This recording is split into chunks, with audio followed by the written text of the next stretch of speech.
Norley, whose nickname is Itchy Boots.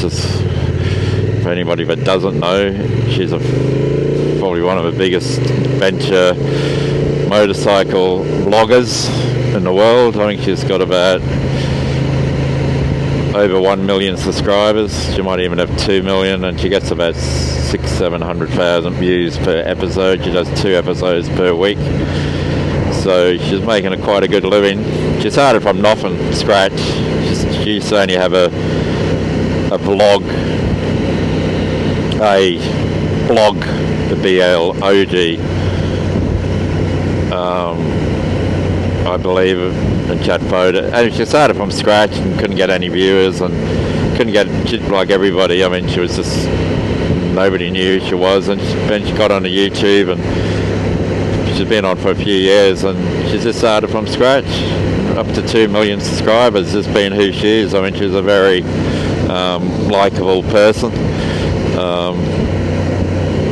and she seems to be, you know, a humble person, but she's also she seems to be super capable at the same time. And being a lady who rides a bike, it's obviously a bit of a knock, and I'm not saying this in a condescending, I'm just saying, you know, there's not too many, but I've discovered a couple of them. One vlogger called On a Bike, and I thought she was a bit of a, you know, on the curtails of Itchy Boots, until I found out that she's been doing it for 10 or 15 years, travelling on a motorbike with On a Bike. I think she's a Polish lady, Polish-Australian. She's Polish, and I think family ended up in Australia, something like that.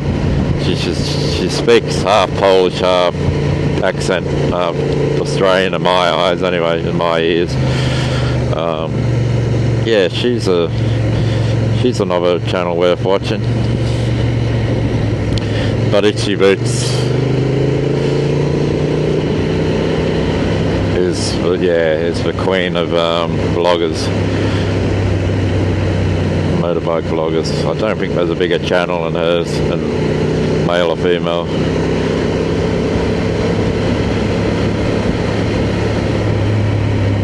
But why I brought her name up was Train of Thought, as she said on a recent interview on Adventure Radio channel. It's a motorcycle podcast on Spotify. Is that if it's not on camera, it didn't happen.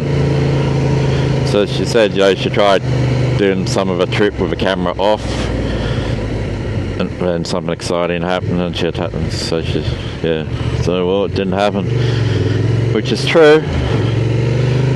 As long as you don't, I think the subconscious is a powerful thing.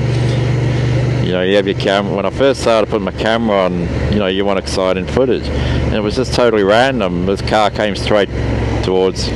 I'm not well, I guess I'm exaggerating a little bit, so I was trying to be as accurate. I'd come into a T-junction, and the car turned right from the T part of it onto the, you know, the stem of a T. But they didn't bother taking the turn correctly to turn. They came cut across onto my side of the road to make the right-hand turn in a pretty aggressive, acute manner. I've got it on camera.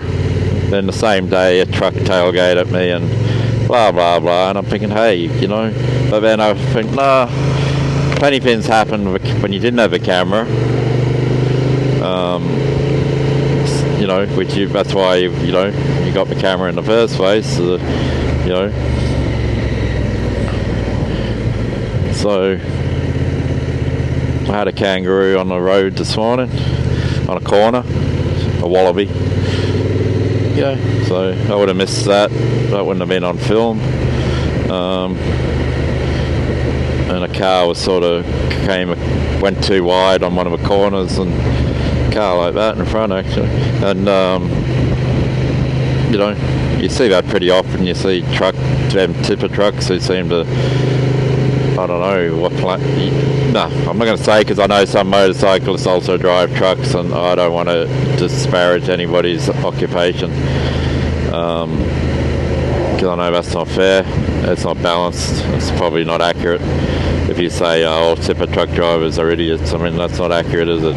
How do I know? Have I seen every tipper truck on the road? No.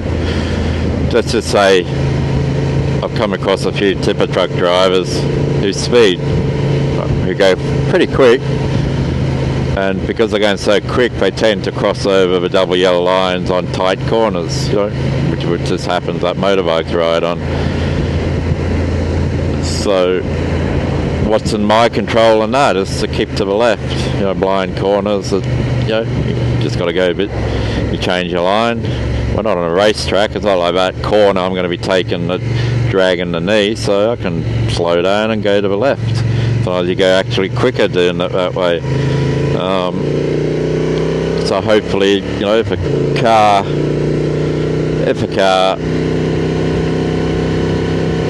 crosses the lines, they generally don't cross entirely the whole body of a car, so you can sort of go wide of them. And it has saved my life. Well, I've saved a collision a number of times when I was younger, and a lot of people don't understand. They think that's bullshit. They think you're like a scaredy cat or something. Well, it's just my take on things. I don't know. I'm not the only person. Experienced riders that have experienced the same thing and come to the conclusion on back roads, on blind corners, to stay over to the left more than you would on a corner you can see through.